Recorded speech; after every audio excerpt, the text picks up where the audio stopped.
Mada qala Al-Surawardi. Jadi Imam Surawardi ingin menjelaskan perspektif ilmu qalbu. Apa kata beliau? Wa hadha alladhi dzakarahu Rasulullah SAW huwa raqbatul masyakhah wad da'wati ila Allah Ta'ala. Yang Nabi katakan tentang orang yang paling dicintai oleh Allah adalah orang yang meminta Allah supaya mencintai hambanya dan mengajak hamba agar mencintai Allah, lalu berjalan ke bumi dengan penuh ketulusan, nasihat. 3 karakter ini adalah karakter yang dipunyai oleh orang yang menaiki makom masyakhah, syekh mursyid, wa da'wah ilallah, da'i kepada Allah SWT. Inilah makomnya Al-Habib Umar, inilah makomnya muridnya beliau, adik kelasnya Al-Habib Ali ya, Al-Jufri. Inilah makomnya Syekh Ali Jum'ah, makomnya Syekh Ahmad Thayyib ya.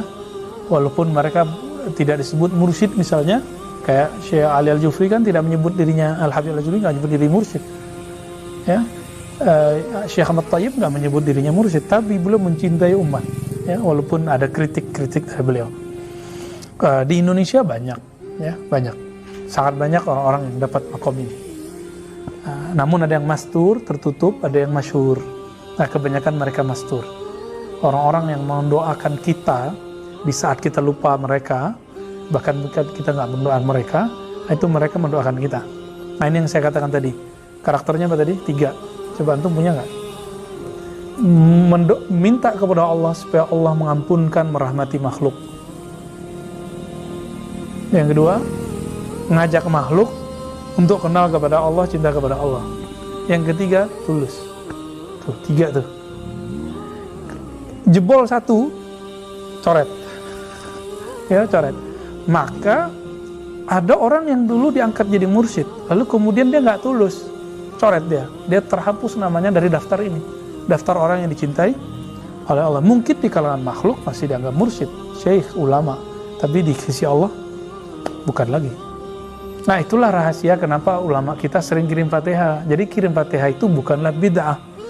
Kirim Fatihah itu bagian dari mencintai makhluk atau meminta Allah agar memaafkan makhluk. Lianna syekh yuhabbibullah ila ibadihi haqiqatan. Kenapa? Karena syekh itu yuhabbibullah ila ibadihi haqiqatan, meminta kepada Allah agar mengampuni, menyayangi makhluknya. Itu hakiki, nggak main-main, nggak buat-buat ya. Diam di rumahnya, di khalwatnya, di kamarnya, dalam sunyinya, itu dia mendoakan makhluk, mendoakan murid-muridnya, sahabat-sahabatnya, bahkan umat manusia semua. Apalagi COVID begini nih, mereka paling kencang doanya. Tapi ingat, doa mereka bukan ya Allah batalkan takdirmu, angkat COVID. Enggak, mereka nggak berani ngomong begitu. Mereka hanya berani mengatakan, ya Allah jaga umat, selamatkan umat.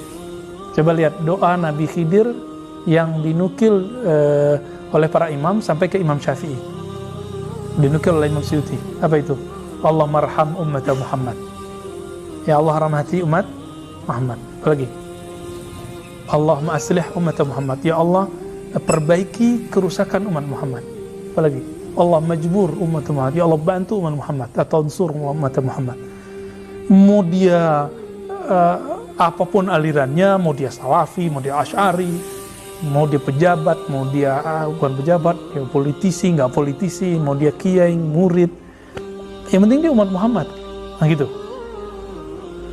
Berarti orang ini nyimpen kebencian dari kalbunya. Nah, maka dikatakan oleh para imam kita, siapa yang baca doa ini pagi sore, maka dia diangkat jadi wali abdal. Itu wali tinggi loh. Itu wali paling tinggi untuk di bawah kutub. Di bawah kutub paling tinggi itu abdal. Kenapa? Di hatinya nggak ada kebencian. Nah teman-teman, di hati kita ada kebencian nggak ke orang? Benci ke lawan aliran, benci ke orang-orang yang beda di organisasi, di tempat bekerja, tetangga. Itu bukan wali. Nyimpan benci nggak wali? Wali itu kalau benci, kalau disuruh benci oleh Allah. Kalau Allah nggak suruh benci, dia nggak mau benci. Gitu. Itu sebabnya wali-wali Allah mewarisi sifat Nabi SAW. Nabi Muhammad ketika dilempar, balas ngelempar nggak? Ketika diejek, balas ngejek nggak? Nah, inilah yang Al-Habib Al-Hakiki. Siapa yang disebut Habib Hakiki? Yang kalau dia dihujat, dia nggak balas menghujat. Dan saya melihat itu ada pada Habib Umar, Habib Al-Jufri. Tapi sebening-bening Habib Umar nggak pernah jelek-jelekin siapapun. Itu beliau dihujat orang. Iya kan? Aneh gak tuh? Baik. Waratbatul masyakhah min a'la rutabi min a'la ratbi, ya, atau rutabi fi tariq as-sufiyah. Tingkatan masyakhah itu, Syekh Mursyid adalah tingkatan tertinggi dalam strata tarekat sufi. Nah, jadi teman-teman, kalau kita belajar fikih, ada yang paling tinggi namanya mujtahid. Masih ingat? Di bawah mujtahid ada tingkat-tingkatnya. Mujtahid mutlak, mujtahid apa lagi? Muqayyad, mujtahid apa lagi? Mujtahid mazhab, mufti, gitu ya. Terus baru muqallid di bawah.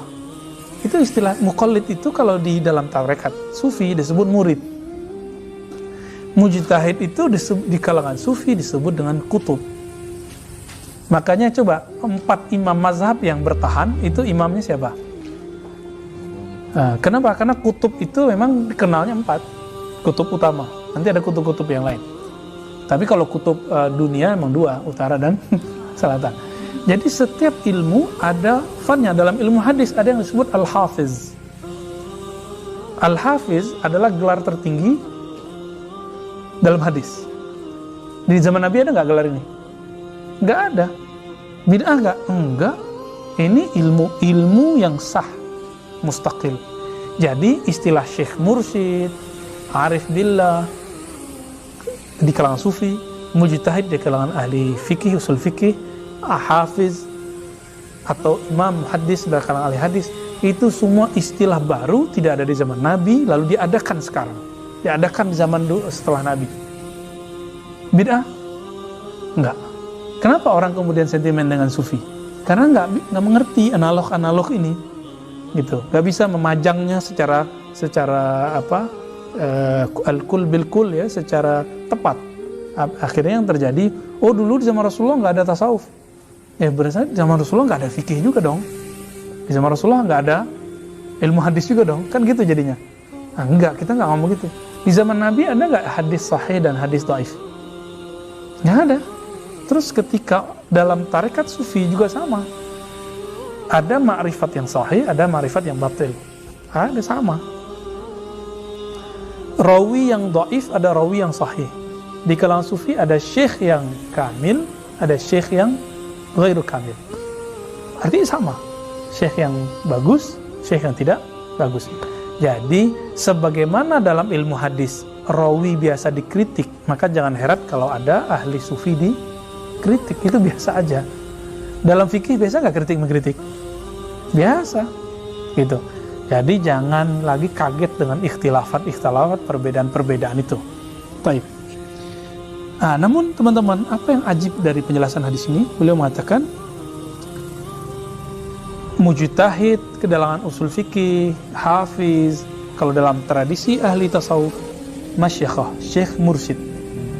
Ini adalah niyabah, ya, fi tariq as-sufiyah wa niyabatut nubuwah, ya, dan niyabah mewakilkan kenabian fi du'a ilallah, ya. Ratbatil masyakhah itu adalah tingkat tertinggi dalam sufi, dan mereka adalah pewaris atau wakil Rasulullah di zaman ini. Jika di kalangan penghafal, jadi ahli hadis, imam ahli hadis sebagai naibnya, wakilnya Nabi. Di kalangan ahli hukum mujtahid, di kalangan ahli tasawuf Syekh Mursyid, gitu ya. Kenapa harus begitu? Karena ahli fikih tidak menyentuh persoalan qalbu, benar nggak? Ada nggak pembahasan di rukun 13 yang kita pelajari di mazhab Syafi'i, bab khusyuk, bab bagaimana cara menikmati bacaan, ada nggak? Nggak ada, ya. Adakah dalam ilmu akidah, ilmu kalam, cara mentalkinkan zikir? Nggak ada. Adakah di kalangan ahli hadis cara mendamaikan dua hadis yang bentrok? Satu hadis mengatakan boleh, satu hadis yang tidak boleh. Nggak ada. Itu adanya di fikih. Nah, lalu praktek secara kamilnya itu ada di kalangan sufi. Taib. Fa amma wajhu kauni syekh yuhabbibullaha ila ibadihi fa lana syekh yasluku bil murid tariqal iktida' bi Rasulillah. Nah, kenapa para syekh mursyid yang hakiki itu boleh disebut wakilnya Rasulullah? Karena dia membimbing murid, yasluku bil murid, membimbing murid untuk apa? Tariqal iktida' bi Rasulillah, cara mengikuti Nabi mulai dari adab yang kecil sampai kepada adab rohani, gitu. Nabi itu zikir bergetar. Teman-teman ini berzikir nggak bergetar, berarti belum dapat tekniknya. Nah, teknik ini yang punya nggak ahli fikih, nggak ada ahli fikih punya. Siapa yang punya? Ahli sufi. Berarti sufi itu ahli bid'ah nggak? Gitu. Ya enggak. Justru mereka menyimpan beberapa sunnah yang tidak dipegang oleh ahli yang lain. Gitu. Sebagaimana tidak semua sufi mengerti hadis, begitu juga tidak semua ahli hadis mengerti sufi.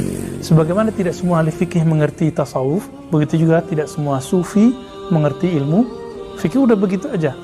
Namun kalau ada yang mengerti semua, wah ini namanya mujtahid mutlak udah. Dan itu saya belum ketemu di zaman ini.